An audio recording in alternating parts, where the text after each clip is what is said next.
com a missionária Vilma, pastora Vilma, eu chamo, porque caminha com o pastor, então pastoreia também. E nós tivemos uma oportunidade esse final de semana juntos.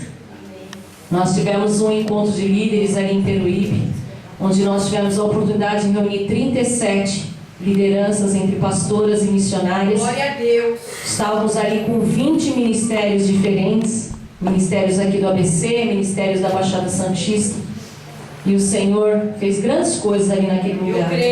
O Senhor tem chamado esse ministério, Mulheres Saradas, para unir em primeiro lugar as igrejas, amém? Se placa de igreja fosse bom, não ficava do lado de fora. É Deus. O Senhor, Ele tem prazer em unidade de filhos, independente da forma como são, né? Nós que somos mães, acredito que muitas aqui são mães, muitos são pais. A maior alegria que nós temos é de ver os filhos todos juntos. Eu tenho 2 filhos, tenho uma filha que se chama Luísa e o Emanuel, e o meu prazer é à noite eles irem para minha cama e ficar ali brincando um com o outro, brincando com a gente. É Deus. E eu acredito que cada um de vocês, eu vejo que a alegria da minha mãe é quando ela está com os 4 filhos reunidos. E assim o pai também. Nós temos que parar com essa coisa de falarmos mal dos nossos irmãos, de criticarmos os nossos irmãos. Cada um tem seu jeito. Às vezes eles erram, às vezes eles caem, mas eles são nossos irmãos, amém? E não cabe a nós fazer nada, cabe ao Senhor. O Senhor disse que naquele dia Ele vai separar, é Ele quem vai separar. Então a nossa função é unir, a nossa função é abençoar. Nós somos chamados para ser bênção. E nós começamos esse ministério há 1 ano e meio atrás, reunindo mulheres para que nós pudéssemos ser curadas no corpo, na alma e no espírito. Quem aqui teve a oportunidade de participar de algum encontro conosco? As irmãs aqui, glória a Deus. Nós estamos há 1 ano e meio e fizemos 7 encontros, já até perdi, 7, né, Estela? 7 encontros. E nós ministramos de 3 a 4 palestras nesse dia, onde nós fomos de corpo, alma e espírito. Então nós geralmente trazemos uma profissional cristã, onde ela trata a parte de corpo. Já trouxemos nutricionistas, psicólogas, enfim, um monte de profissionais cristãos, geralmente são pastoras. Hoje nós temos a pastora Raquel Nascimento, que é uma psicanalista, tem nos ajudado muito. E ela ministra a parte de corpo, e ali a gente aprende como cuidar do templo do Espírito, que muitas vezes nós somos negligentes, e muitas vezes nós achamos que é o diabo, que vem com enfermidades, que vem com isso, que vem com aquilo, e muitas vezes não é o diabo não, muitas vezes somos nós que nos alimentamos mal, que cuidamos mal, que dormimos mal, né? E aí a gente sofre algumas consequências. Então a gente tem aprendido como cuidar do templo do Espírito Santo na ministração de corpo. Aí nós ministramos também na alma, geralmente a pastora Marlene que faz essa ministração, onde nós procuramos curar as mulheres na alma, porque nós vivemos em época onde a mulher é muito atacada. Nós temos uma bagagem muito grande de mulheres que são separadas, divorciadas, que criam filhos sozinhos, que trabalham fora, né? Que tem tantas coisas que sobrecarregam tanto, e muitas vezes elas são crentes, vão morar no céu, mas são tão tristes dentro da igreja, né? E a gente quer ver essas mulheres mais felizes, porque às vezes elas têm alguma coisa que precisa ser curada. E aí nós temos a última ministração, que é sobre o Espírito, e aí é um avivamento tremendo. Nós temos uma avivalista que inclusive é daqui do Rio Grande da Serra, que é a pastora Rosângela Viana, da Igreja Casa de Deus, é uma das nossas avivalistas, e tem sido uma bênção, amém?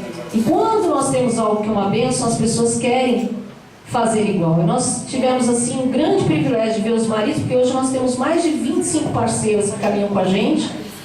E ali numa reunião na minha casa, os homens se juntaram e viram que nós estávamos muito melhores do que nós éramos, porque o Senhor tem nos aperfeiçoado, tem feito com que a gente seja mais amorosa, cuidamos melhor da nossa casa, geramos mais filhos no reino de Deus. Enfim, o Senhor tem nos edificado, porque sozinho nós não conseguimos chegar a lugar algum. Mas quando nós estamos unidos, o Senhor ordena a sua bênção, e o Senhor tem ordenado a bênção nas nossas vidas. E aí os homens resolveram fazer igual, e eu louvo a Deus, porque os homens estão aprendendo a ser sarados no corpo, na alma e no espírito. Tiveram ministração sobre como cuidar da família, né? como ser sob estresse, né, para eles serem menos estressados. Na minha casa é o contrário, a mais estressada sou eu. Mas eles aprenderam a ser menos estressados. E o Senhor tem feito grandes coisas e foi muito bom, né, o primeiro encontro. Acredito que o segundo vai ser maravilhoso. E nós vamos ter uma coisa que é linda, vocês já estão com o cartaz ali, agora também em fevereiro, e esse eu falo com muita alegria mesmo, porque assim, gente, queridos, nós temos que motivar os nossos jovens, amém? Porque o Senhor vai nos levar uma hora, e se nós não tivermos quem nos dê sequência, né, a obra que o Senhor nos destinou é em vão. Então assim, nós temos que fazer com que os nossos jovens, eles possam dar sequência no reino de Deus. Houve um tempo lá atrás, nós falamos isso lá no encontro desse final de semana, onde as igrejas matavam os jovens, né? E nós temos assim muitas coisas ruins aí fora. Quando tinha o Carandiru em São Paulo, foi feita uma pesquisa e 40% das pessoas que estavam presas eram filhos de crentes. E nós temos visto muito isso ainda. Mas nós temos que mudar essa história, né? Os nossos jovens, eles não vieram para ser lançados fora da igreja, eles vieram para estar dentro da igreja, porque no jovem existe a força. Nós não temos força, quem tem são os jovens. E para nossa alegria, porque graças a Deus nesse ministério o Senhor sempre trouxe jovens, e nós temos uma banda de mulheres com 8 componentes, e a grande maioria são jovens. Eu tenho, a minha líder da banda tem 19 anos de idade, tem meninas de 22, 21, só tem 2 na verdade que tem acima de 30 anos, né? O restante é tudo de 25 anos para baixo. E aí foi criado, assim, gerado no nosso coração muito forte. Nós temos que cuidar também da geração sarada. Por quê? Porque nos nossos encontros nós falamos muito para a mulher casada, como você ser melhor para cuidar de filho, curamos traumas daquelas que são separadas, enfim. A nossa linguagem é para a mulher da nossa idade, 40 anos, né? Até 50 anos. E o Senhor falou, poxa, mas o jovem tem outra linguagem, né? Então, dia 25 de... É isso mesmo, né? Dia 25, né, Estela? É que eu me perco porque são muitas datas, porque tem tanto braço já esse ministério. Dia 25 de fevereiro, em Mauá, nós vamos ter o primeiro encontro de geração sarada, amém? Onde eles também serão ministrados no corpo, na alma e no espírito. Porque se nós fizermos isso agora, vai chegar na nossa idade, não vai precisar fazer mais, não vai precisar sarar mais ninguém, porque vão estar totalmente sarados, né? Vai ser uma geração de sarada. Então, eles vão ter uma ministração seguindo a mesma linha que a gente. E também, em janeiro, nós estamos indo para o Rio de Janeiro, levando o Ministério Mulheres Saradas. Então, no final de janeiro, nós estamos indo para o Rio. Em janeiro também vai ter os homens sarados, em fevereiro tem geração sarada. E aí vai, queridos. E aí vocês vão receber o calendário do ano inteiro. Mas participem, estejam com a gente. Tem sido bênção, eu tenho certeza que vai ser bênção na vida de vocês. O Senhor vai derramar grandes coisas na vida de vocês, amém? Teremos também melhor idade sarada, com mulheres acima de 55 anos. No meio do ano teremos o primeiro encontro. Por quê, queridos? Eu brinco assim, mas é uma realidade, né? Eu tive 37 dias com a minha sogra em casa, porque meu sogro ficou hospitalizado. E minha sogra é uma intercessora, uma mulher de Deus. Mas as lutas do dia a dia têm feito ela ficar tão triste, que eu só ouvi ela falar de medicamentos, o último equipamento que foi feito para poder ver o exame, não sei do que. E eu não ouço mais aquela mulher falando acerca das coisas de Deus, né? E aí, vendo a minha mãe também, eu falo, Deus, a tua palavra diz ali no livro de Joel que fala que nos últimos dias os velhos sonhariam, né?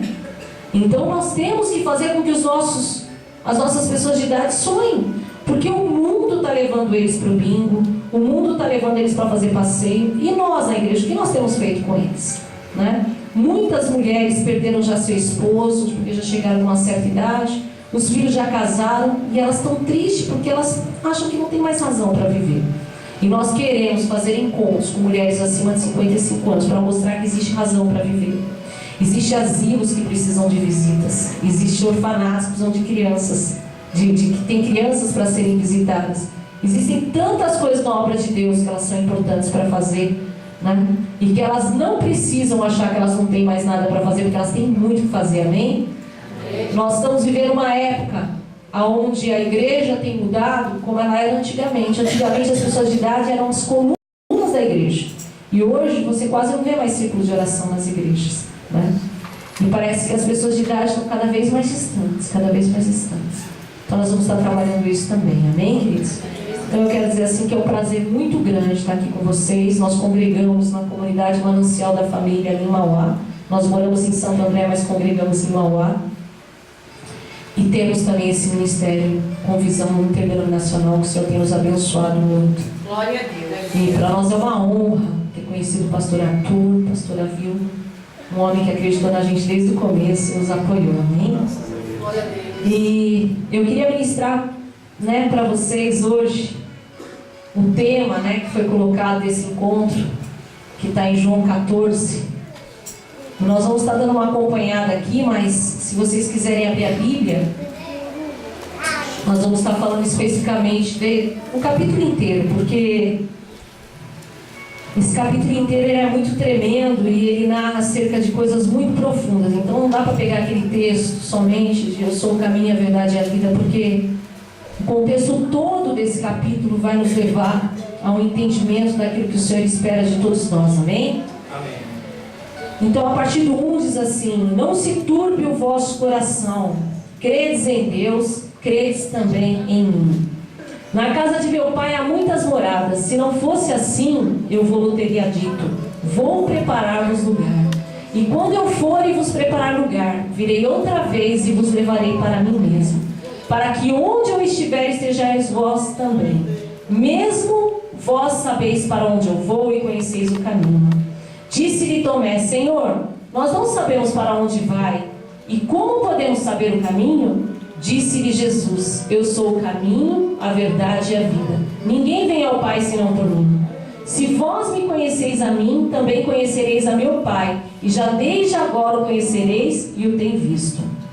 Disse-lhe Filipe: Senhor, mostra-me o Pai, o que nos basta. Disse-lhe Jesus: estou há tanto tempo convosco, e não me tendes conhecido, Filipe. Quem me vê a mim, vê ao Pai. E como dizes tu, mostra-nos o Pai. Não crês tu que eu estou no Pai e que o Pai está em mim? As palavras que eu vos digo, não as digo de mim mesmo, mas o Pai que está em mim é que faz as obras.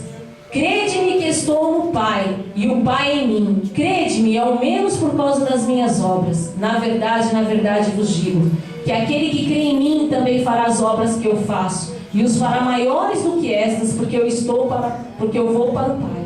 E tudo quanto pedirdes em meu nome, eu o farei, para que o Pai seja glorificado no Filho. Se pedirdes alguma coisa em meu nome, eu o farei. Se me amas, guardai os meus mandamentos. E eu rogarei ao Pai, e Ele vos dará outro Consolador, para que fique convosco para sempre. O Espírito de verdade, que o mundo não pode receber, porque não o vê nem o conhece. Mas vós o conheceis, porque habita convosco e estará em vós.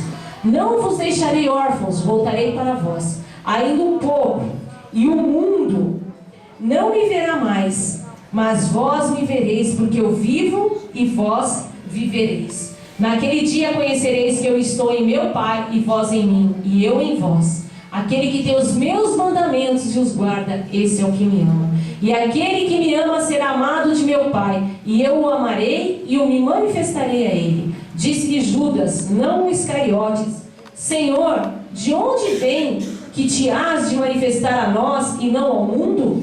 Jesus respondeu e disse-lhes: se alguém me ama, guardará a minha palavra, e meu Pai o amará, e viremos para ele e faremos nele morada. Quem não me ama, não guarda as minhas palavras. Ora, a palavra que ouviste não é minha, mas do Pai que me enviou. Tenho-vos dito isto, estando convosco. Mas aquele Consolador, o Espírito Santo, que o Pai enviará em meu nome, esse vos ensinará todas as coisas e vos fará lembrar de tudo quanto vos tenho dito. Deixo-vos a paz, a minha paz vos dou. Não vos dou como o mundo a dá. Não se turbe o vosso coração, nem se atemorize. Ouvistes que eu vos disse: vou e venho para vós. Se me amasseis, certamente exultaríeis, porque eu disse: vou para o Pai, porque meu Pai é maior do que eu. Eu vos disse agora, antes que aconteça, para que quando acontecer vós acrediteis. Já não falarei muito convosco, porque se aproxima o príncipe deste mundo e nada tem em mim. Mas é para que o mundo saiba que eu amo o Pai e que faço como o Pai me mandou. Levantai-vos, vamos daqui. Amém? Queridos, é muito tremendo quando Jesus começa essa palavra dizendo assim: não se turbe o vosso coração, credes em Deus, credes também em mim. Porque o Senhor estava vivendo assim um momento muito difícil, né? Um capítulo antes, ele já começa a prever acerca da morte dele, ele já começa a orientar os discípulos acerca disso. Ele já diz para Pedro que Pedro iria o trair, né? E já começa ali a sentir um certo sofrimento, porque Jesus ali ele era 100% homem, viu, queridos? 100% homem. Mas mesmo ele sabendo que ele estava prestes a ser entregue ali pela morte de cruz, a primeira palavra desse capítulo é: não se turbe o vosso coração.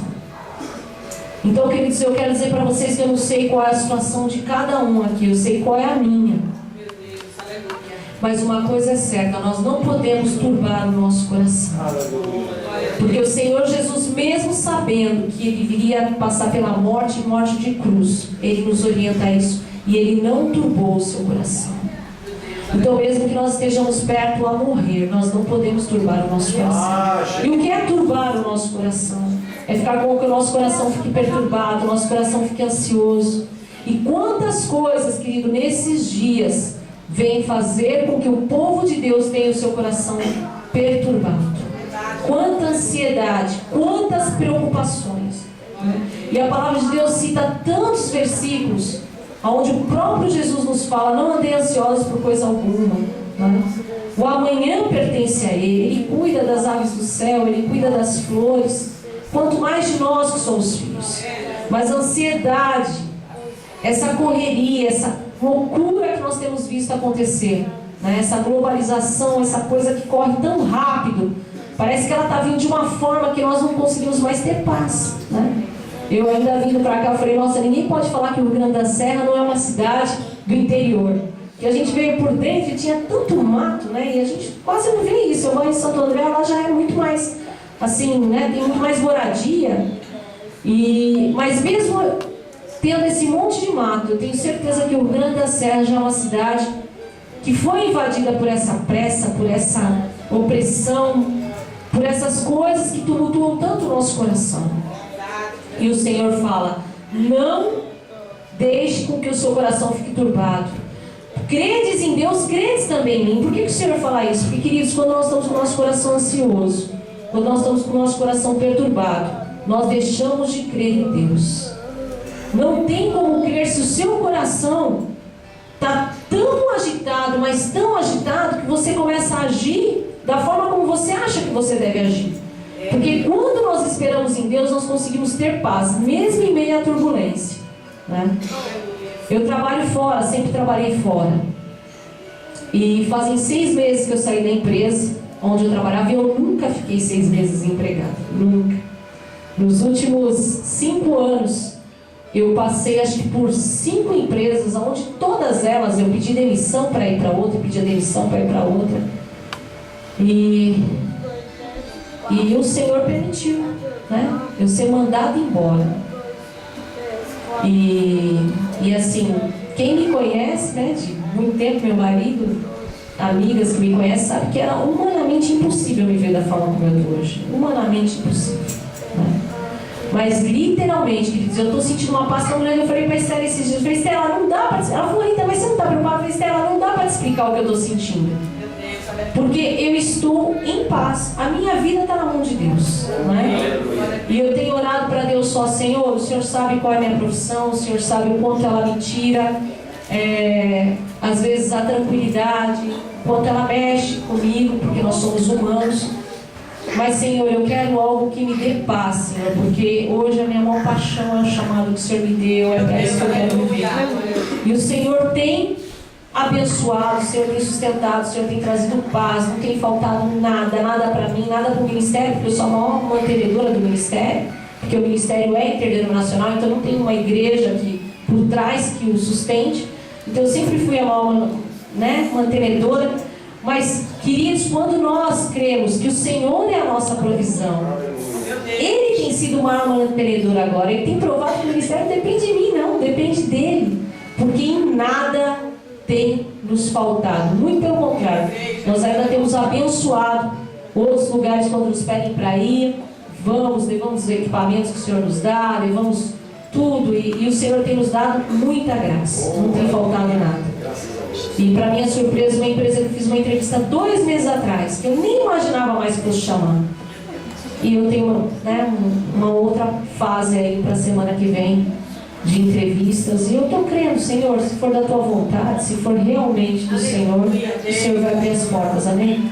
Queridos, nós não podemos turbar o nosso coração, porque grandes são as coisas que o Senhor tem para nós. Essa palavra, ela narra acerca de vida eterna, né?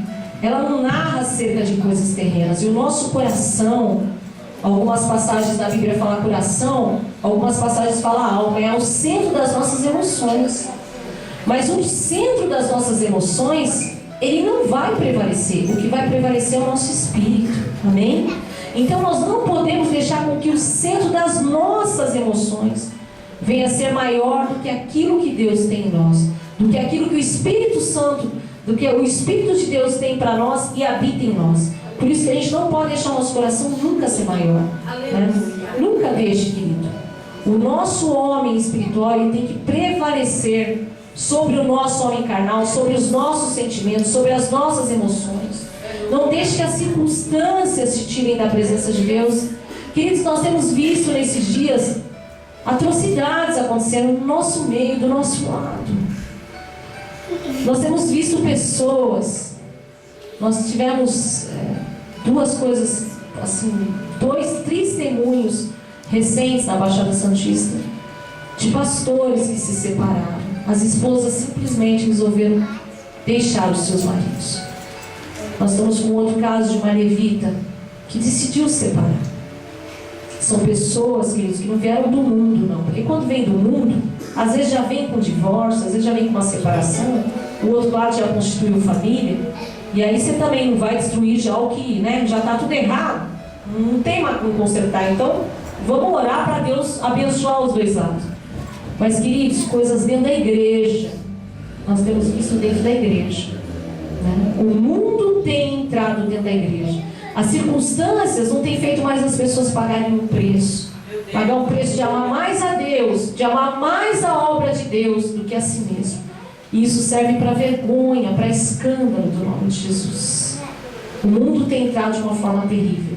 E muitas vezes, quando não tem divórcio, tem falta de amor também, queridos. Uma coisa que nós temos que tomar muito cuidado no nosso meio é para que nós não vivamos uma vida de hipocrisia também na presença de Deus, né? Tem muitas irmãs que não se separam do marido, mas desejam que o Senhor os leve. Ora para Deus levar. E isso também é pecado, queridos. Então, assim, nós não podemos turbar o nosso coração, amém? Essa palavra diz que na casa do Senhor há muitas moradas, e o Senhor, Ele foi para preparar um lugar, amém? E aqui diz também que nós devemos conhecer o caminho. E qual é o caminho de Jesus, queridos? Qual é o caminho que o Senhor nos ensinou? Nós temos que conhecer o caminho do Senhor e percorrer o caminho do Senhor, amém? Nós, quando vamos para um determinado lugar, nós temos que saber qual é o caminho que nós devemos percorrer. E mais do que conhecer esse caminho, nós devemos respeitar as leis, aquilo que existe naquele caminho. Se você for fazer uma viagem no interior, e você for pegar qualquer via de acesso, ou Bandeirantes, ou Anhanguera, ou se você for aqui para o litoral e pegar, vamos falar aqui do litoral que está pertinho de vocês, né? Pegar Imigrantes ou Anchieta, você tem que respeitar as normas que existem ali. Você tem que andar atrás dos carros, você não pode fazer ultrapassagens perigosas, não adianta você pegar atalho pela serra porque você não vai chegar. Você tem que respeitar as sinalizações, as regras, se é 80 km, se é 100 km. Você tem que ir de acordo com o que aquele caminho te destina, para que você possa chegar no local de uma forma boa. Mas muitas vezes, como o próprio Tomé narra aqui, o próprio Filipe também, eles caminharam com Jesus, ouviram tudo que o mestre já estava orientando eles, porque já sabiam o que ia acontecer, e eles mesmos não conheciam o caminho. E quantos de nós, queridos, estamos dentro da igreja e muitas vezes nós não conhecemos o caminho de Jesus. Nós não conhecemos qual é o caminho que nós devemos trilhar. E se conhecemos muitas vezes, nós resolvemos pegar atalhos. E o que é pegar esses atalhos, queridos? É nós não queremos negar a nós mesmos. É nós não queremos pegar, a nossa cruz e segui-lo. Como narra toda a trajetória dele até a morte de cruz. Se nós formos pegar o caminho de Jesus desde o começo, já começa falando que ele abriu mão da sua glória. Veio em forma de servo.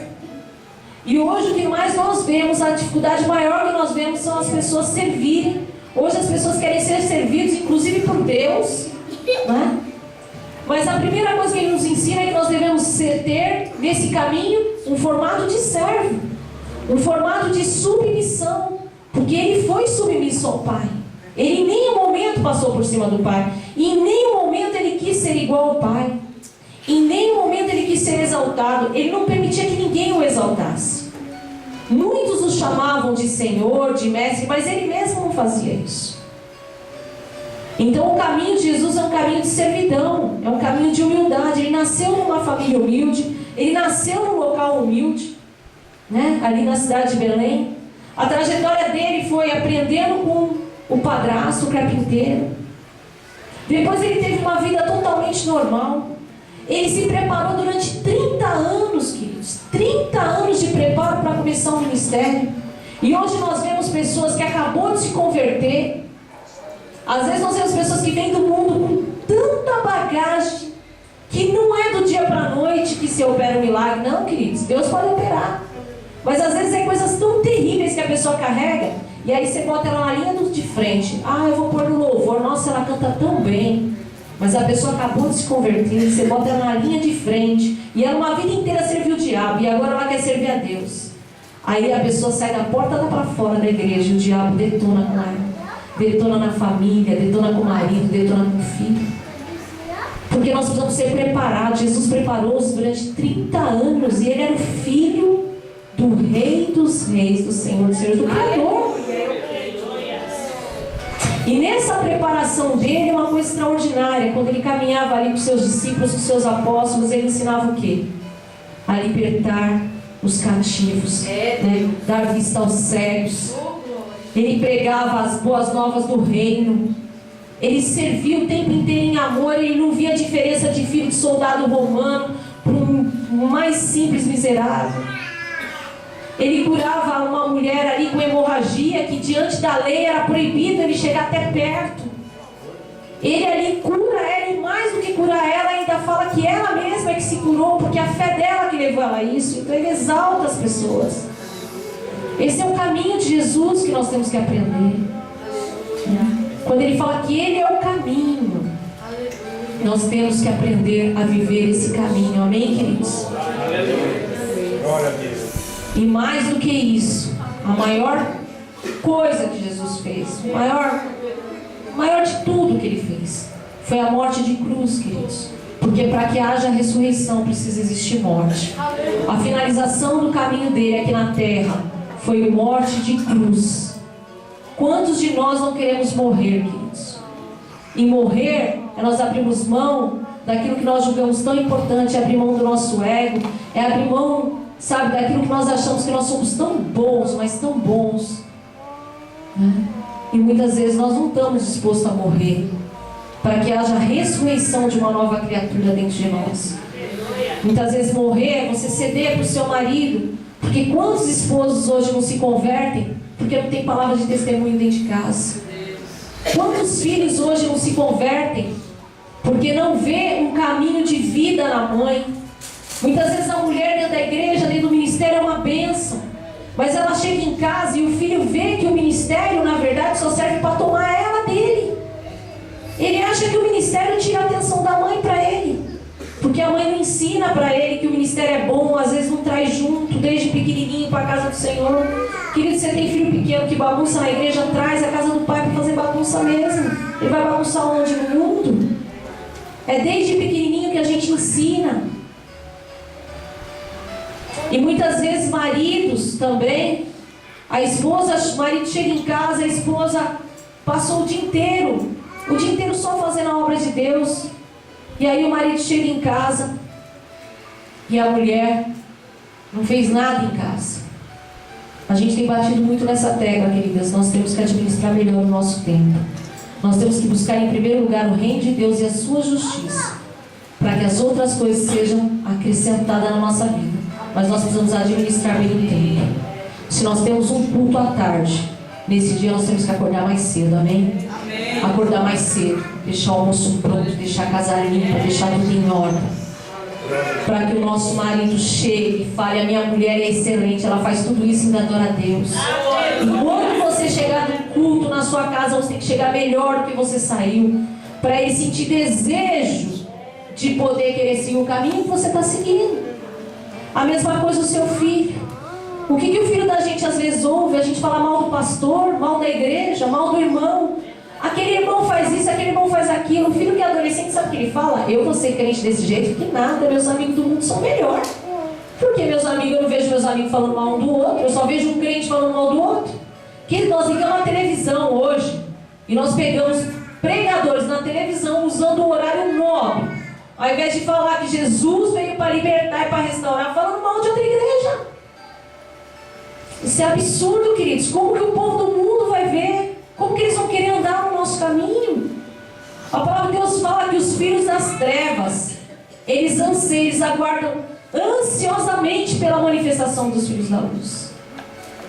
Nós precisamos fazer com que as pessoas queiram andar no mesmo caminho que nós andamos, que é o caminho que é Jesus Cristo. Ele é o caminho. Amém? E é através da palavra do nosso testemunho. A palavra de Deus aqui também fala que Ele é a verdade, né? E o que é a verdade na nossa vida, queridos? A verdade é a palavra. Porque a palavra de Deus fala assim que nós devemos esconder a palavra, né? A verdade dentro do nosso coração, para que nós não venhamos pecar contra o Senhor. Então nós temos que ter a verdade dentro de nós. Nós temos que comer essa palavra. Nós temos que ser apaixonados por essa palavra. Nós temos que levar essa verdade para os quatro cantos dessa terra. Mas a verdade não é que Deus veio para julgar, para condenar, para matar. Mata, Senhor, mata mesmo, destrói, arruína. Não, Jesus não veio para isso não, queridos. Jesus veio para trazer a verdade, uma palavra que cura, que restaura, que liberta, a pior das criaturas. Jesus não veio para aqueles que eram sãos, Jesus veio para os doentes, né? Vocês acham que os discípulos, os apóstolos, eles eram tudo bonitinho, tudo certinho? Não, Jesus pegou homens rudes, homens, e transformou eles em homens de Deus. A nossa missão aqui na terra é transformar, não é mudar pessoas. Existem pessoas mudando de marido, achando que vai resolver a questão. Mas Jesus não veio para mudar, Ele veio para transformar. Nós temos que transformar nosso marido, transformar nossa esposa, transformar nossos filhos, porque Jesus transformou. Jesus não mudou, Ele não mudou Judas, queridos. Judas, aqui nessa palavra narra um capítulo antes. Ele lavou os pés dos discípulos, um capítulo antes. E diz que Ele lavou os pés de Judas. E Ele serviu Judas. Ele não excluiu Judas. E nós muitas vezes, por tão pouco, nós perdemos a linha com pessoas que às vezes nem conhecem Jesus. E aí, como que a verdade que tem em nós vai entrar no coração deles? Então nós temos que tomar muito cuidado, queridos. Nós temos que meditar nessa palavra, meditar na vida de Jesus. Jesus é o nosso exemplo maior. Vocês podem olhar todos os exemplos da Bíblia, todos, mas todos foram falhos. Todos. E eu vou dizer para vocês algo que eu falei esse final de semana. Nós não estamos mais em tempo de falhar. Sabe por quê? Porque nós somos os profetas da última hora. A nossa missão é mais importante do que foi a missão dos discípulos, dos apóstolos. Sabe por quê? A missão deles foi iniciar algo. A nossa missão é terminar. E a palavra de Deus fala que é melhor do que termina do que o que começa. A nossa função é levar o povo para o céu. Todos nós fomos chamados para ganhar vidas. Ontem nós estivemos ali com uma senhora, mãe de uma pastora, muito amada nossa, e ela tem mal de Alzheimer. Todo mundo sabe o que é mal de Alzheimer, né? Uma doença que a pessoa perde a memória. E a gente fez culto na casa dela, eu e meu esposo, por muitos anos. A gente era de uma igreja grande que trabalhava em visão celular, ficamos lá durante 13 anos. E na casa dela nós cuidávamos de um grupo ali. E ela não se lembrou de mim de forma alguma. Mas vocês precisam ver essa mulher falando de Jesus. Queridos, nós temos que envelhecer na presença de Deus. Mas de verdade, crentes de verdade, cristãos de verdade, amantes de Jesus. Nós só ouvíamos essa mulher falar a todo momento: meu Jesus é lindo, meu Jesus é maravilhoso. Os meus filhos, o Senhor levou um filho dela faz 15 dias. Ela perdeu 2 filhos em 6 meses. E essa pastora é uma das nossas preleitoras. E ela enterrou o irmão um dia, no outro dia ela estava pregando. E essa mulher falou assim: meu Jesus levou meus filhos, mas eu sei que meus filhos estão no céu. Aleluia. E assim, essa mulher o tempo inteiro, ela só falava pra gente assim: nós temos que levar nossa família pro céu. Aí ela disse pra Esterinha assim: eu não tenho televisão na minha casa, mas eu oro o dia inteiro pelos meus netos e pelos meus filhos. Queridos, aquela mulher é um testemunho maravilhoso. Ela perdeu a memória, não lembra às vezes nem quem é a filha dela. Mas ela, todo mês, ela chama a filha dela. Ela foi muitos anos da Assembleia de Deus. Hoje ela congrega na igreja da filha, que chama a Comunidade Rema, porque ela já não consegue mais ir sozinha. Mas quando a gente fazia o grupo lá ainda, ela falou assim: eu amo vocês, mas eu amo a minha Assembleia. E ela ficava no nosso culto, mas participava da Assembleia. Mas todo mês ela pega o salário dela, que ela é aposentada, e ela fala para a filha dela, ela não perdeu a memória. Ela fala assim: separa a minha oferta alçada, o meu dízimo e minha oferta missionária, todos os meses. Aleluia. Queridos, uma pessoa que envelhece em Jesus, ela pode esquecer de tudo, mas ela não esquece da verdade que entrou no coração dela. Aleluia. Nós temos que envelhecer com essa verdade, porque essa mulher, ela teve todos os filhos. Faleceu um dos filhos dela, ele resolveu ser homossexual, ele se transformou mesmo numa mulher. E a gente orava muito aqui com eles, porque é uma família toda cristã, os filhos todos pastores, as filhas. E eu lembro que a pastora Marlene falou uma vez: eu não aguento mais, porque a gente não sabe mais o que faz. Ele quer que a gente chame ela de Carla, como pode? E a gente falou: é só orar. E nós oramos, e depois de uns 6 meses esse homem foi parar no hospital lá no Nordeste. E uma missionária foi até ele e pregou o evangelho. No outro dia ele mandou um cabeleireiro lá e cortou o cabelo que era na cintura aqui. E se transformou num homem e pediu a oportunidade dele se reconciliar com a família.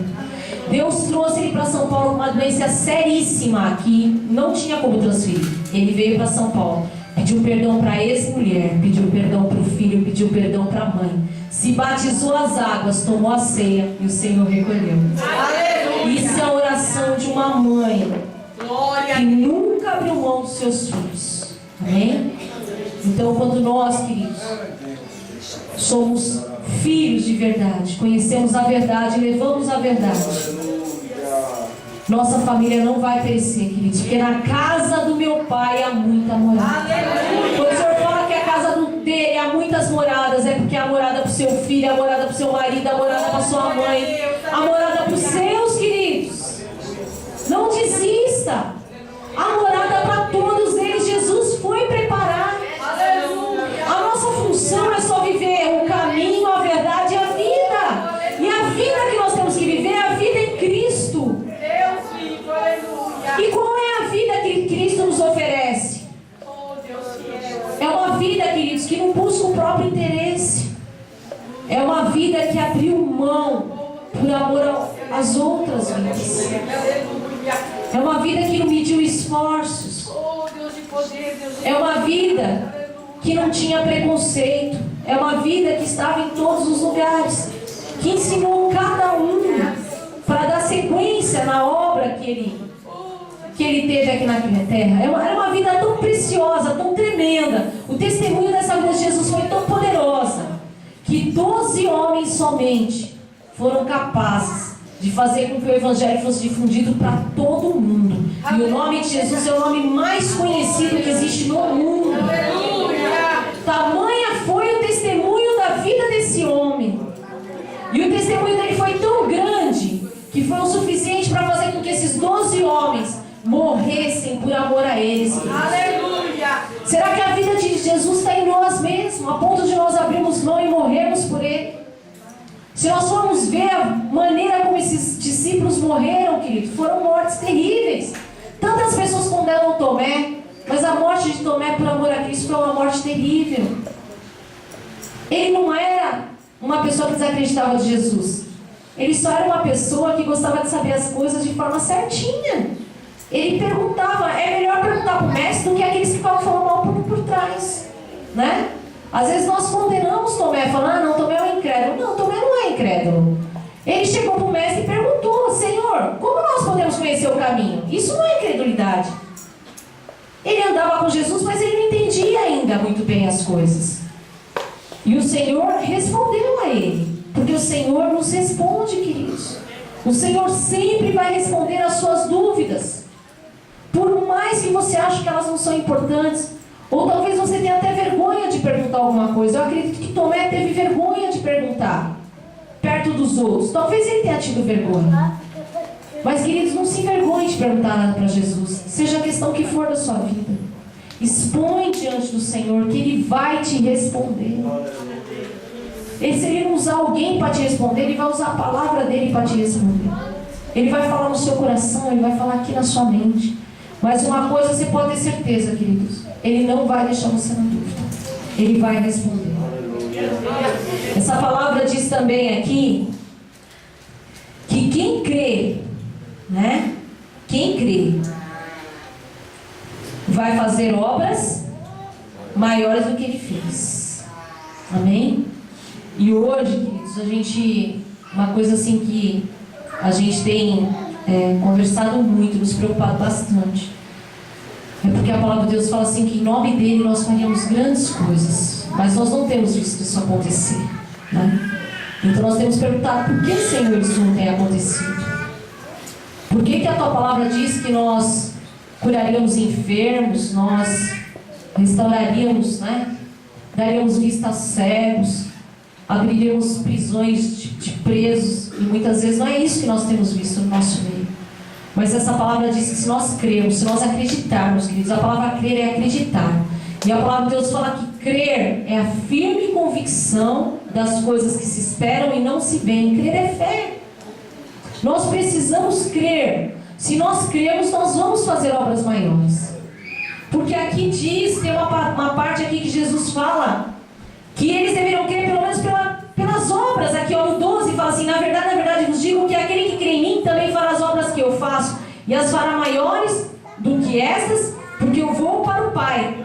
E no 11 diz assim, crede-me que estou no Pai e o Pai em mim. Crede-me ao menos por causa das mesmas obras. Então nós precisamos crer, queridos, pelo menos pelas obras de Jesus, as obras que Ele fez aqui.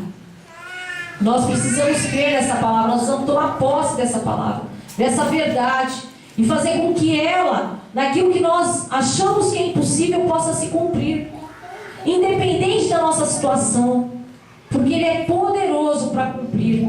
Amém? Aqui diz que Ele rogaria ao Pai e nos daria o Consolador para que ficasse conosco para sempre. Queridos, Jesus é tão extraordinário que Ele não nos deixou órfãos. Ele mandou o Espírito da verdade. Nós achamos muitas vezes que nós estamos sozinhos. Queridos, aqui fala que Jesus foi para preparar lugar, mas lá embaixo, se nós lermos, fala que o Espírito do Senhor habitaria aqui dentro, ó. Aqui dentro. Deixa eu achar só aqui o capítulo que fala isso, ó. O Espírito da verdade que o mundo não pode receber, porque não o vê nem o conhece, mas vós o conheceis, porque habita convosco e estará em vós. No 17.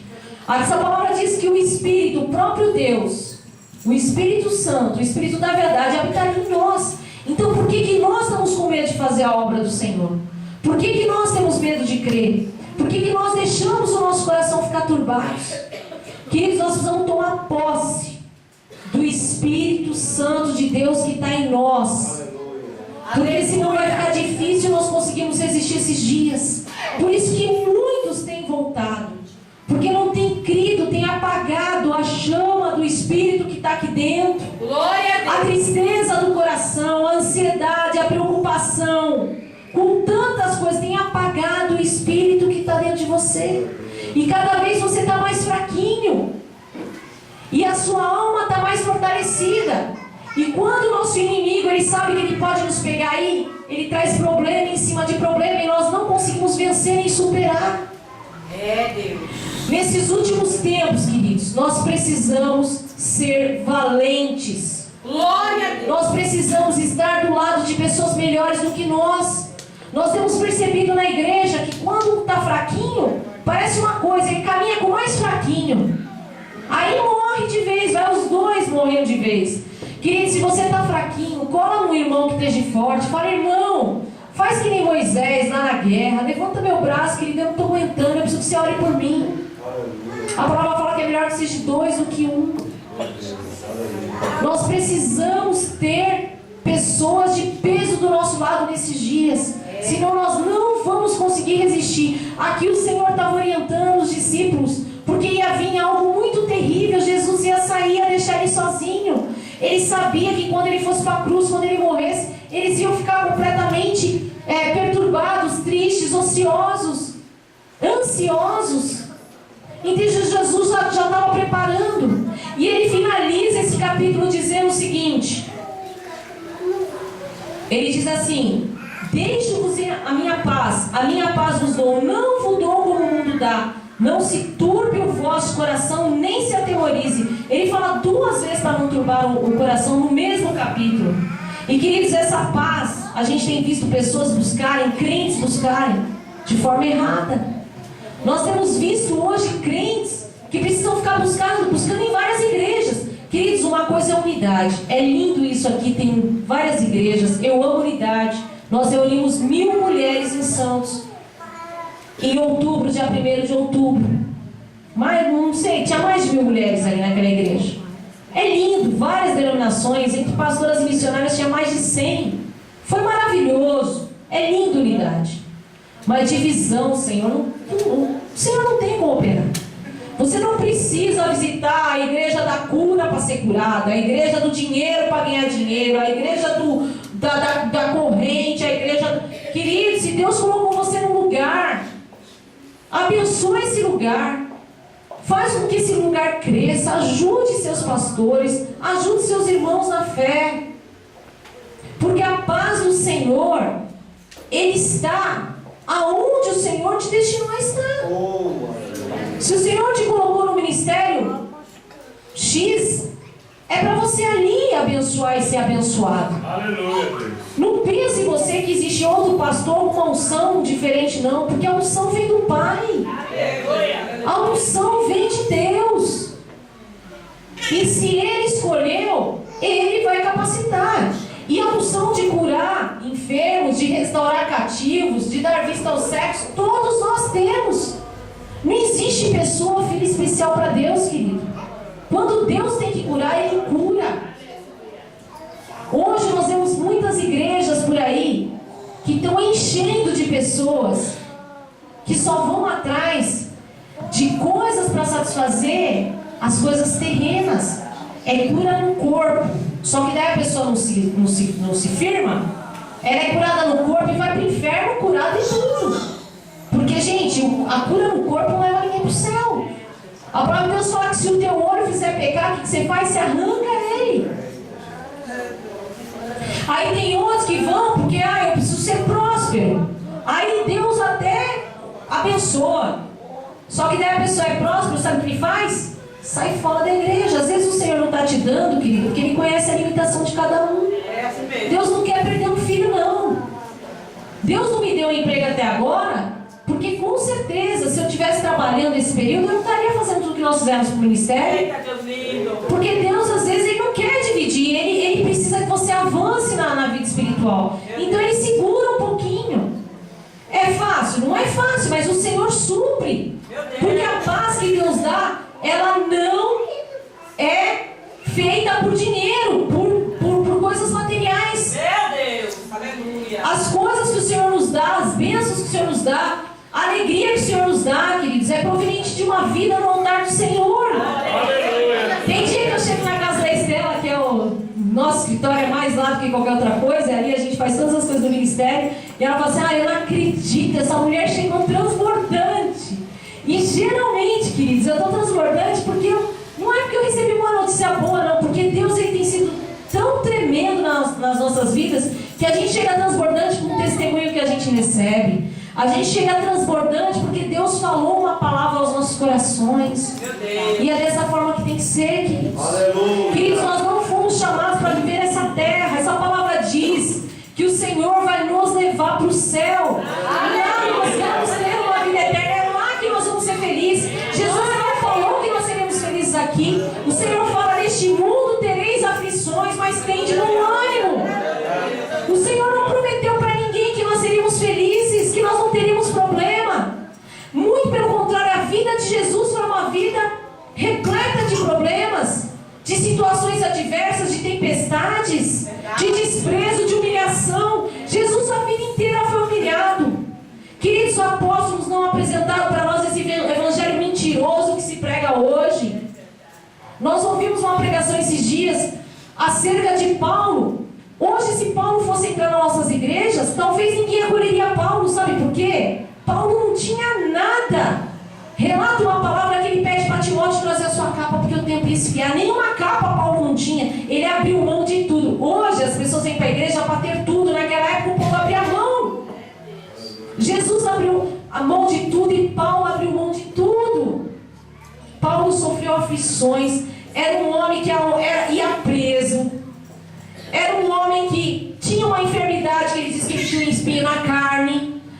Era um homem com tantos problemas que a gente não ia abrir a porta da igreja para ele, porque a gente ia falar assim: esse homem aí é azarento, traz azar, não vou querer ele perto de mim não, né? Muitos hoje iam tratar Paulo desse jeito. Mas, queridos, o verdadeiro evangelho são de homens e mulheres que pagam o preço para ganhar a vida eterna. A vida eterna não é de graça. A palavra de Deus fala que nós vamos conquistar o reino de Deus pela força. É pela força, queridos. Não pense que Deus vai mandar um anjo para te dar a vida eterna. Ele quer saber se você é merecedor, se você é valente, se você vai ser aprovado. E aprovado nós somos no meio de guerra, no meio de luta. Ele finaliza dizendo aqui: já não falarei muito convosco, porque se aproxima o príncipe deste mundo e nada tem em mim. Queridos, essa palavra foi relatando que ele ia para a morte de cruz, mas nós podemos trazer ela para hoje. O príncipe deste mundo está dominando tudo. Mas nós não temos nada a ver com esse príncipe, queridas. Nós não temos. Nós não temos nada a ver com o príncipe desse mundo. E ele diz assim: mas é para que o mundo saiba que eu amo o Pai e que faço como o Pai me mandou. Levantai-vos, vamos-nos daqui. O que o Senhor tem para falar nesta noite é para nós, de forma alguma, turbar o nosso coração. Ele começa falando para nós não turbarmos o nosso coração, e ele termina falando: levantemos daqui. Queridos, o Senhor manda você se levantar nessa noite. O Senhor pede para que você se levante da posição que você está. O Senhor pede para que você tome uma posição de sacerdote real, de nação santa, de povo adquirido. Uma posição onde o Senhor te destinou a ter a vida eterna. Uma posição para valentes, uma posição para corajosos. O Senhor pede para você se levantar, porque essa vidinha medíocre que muitas vezes nós vivemos não há de comparar com aquilo que o Senhor tem para nós no céu. Então nós não temos que nos prostrar nessa vida medíocre. Nós não temos que nos manter inclinados nessa vida, nessas circunstâncias, nessas coisas, porque nós somos chamados para o maior empreendimento da face da terra, que é o reino dos céus. Você foi chamado para ser eterno. Isso daqui tudo é passageiro, queridos. Jesus sofreu terrivelmente, mas ele ressuscitou. Nós podemos sofrer terrivelmente, mas nós vamos ressuscitar com ele. Aleluia. Ah, Jesus Cristo. Levantemos-nos, querido. Levantemos para a boa obra que o Senhor tem na nossa vida, para que nós possamos experimentar a vontade dele, que é boa, perfeita e agradável. Amém? Eu queria que nós nos colocássemos em pé neste momento.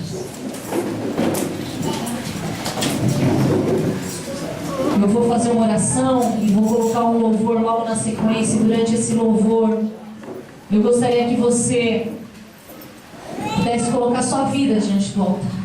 E tudo aquilo que tem te prendido, e tudo aquilo que tem feito que você não tenha a alegria da salvação. Porque a palavra de Deus fala que nós temos que trocar nossas vestes de tristeza por vestes de alegria. E o Senhor vai trocar porque nós temos que ter a alegria da salvação. Porque o mundo lá fora pode ter tantas coisas, queridos. Pessoas podem ser aparentemente tudo tão lindo. Mas, queridos, o inferno ele é real, ele existe. Melhor do que tudo é nós estarmos na presença de Deus. Melhor do que tudo é nós termos a vida eterna. Porque 30, 40, 50, 60, 70 anos vai acabar. Vai passar, não tem jeito. Senhor, meu Deus e meu Pai. Senhor, eu coloco diante de Ti, meu Pai, esta igreja, Senhor. Jesus, eu coloco este povo, Senhor, que Te adora, Senhor, diante do Teu nome. Jesus, eu clamo a Ti, meu Pai, pelo poder que é no Teu nome, Jesus. Que Tu venhas de uma forma especial, Senhor. Jesus, eu não sei quais são as aflições, Senhor, que estão na alma. Que estão na alma, Senhor, dos meus irmãos. Mas, Deus, Tu és poderoso. Eu não sei aquilo que tem turbado o coração dos meus irmãos, Pai. Eu não sei qual é, Senhor, a situação que tem feito com que eles se tornem prostrados, Senhor. Oh, Jesus, nas suas casas, nos seus empregos, nos seus ministérios, Pai. Mas uma coisa eu sei, Pai, Tu pede para que eles creiam, Pai. Senhor, por isso eu clamo, Senhor, o Espírito da verdade, Pai. Aquele Consolador, Senhor, que Tu falas nesta palavra, que habitaria em nós, Senhor. Jesus, acende a chama, Pai. Acende a chama, Pai querido, do Espírito, Senhor. Que não venha, Senhor, a voz da alma, a voz do coração. Fica soprando, Senhor, nos ouvidos dos meus irmãos, Pai. Oh Deus, mas que venha, Senhor, a presença gloriosa, a voz doce do Teu Espírito, Senhor. Jesus, soprar sobre nós. Senhor, trazer uma transformação, Pai. Oh Deus, trazer uma redenção tão maravilhosa, Senhor. Que nós possamos sentir alegria como Paulo sentia na prisão, Pai.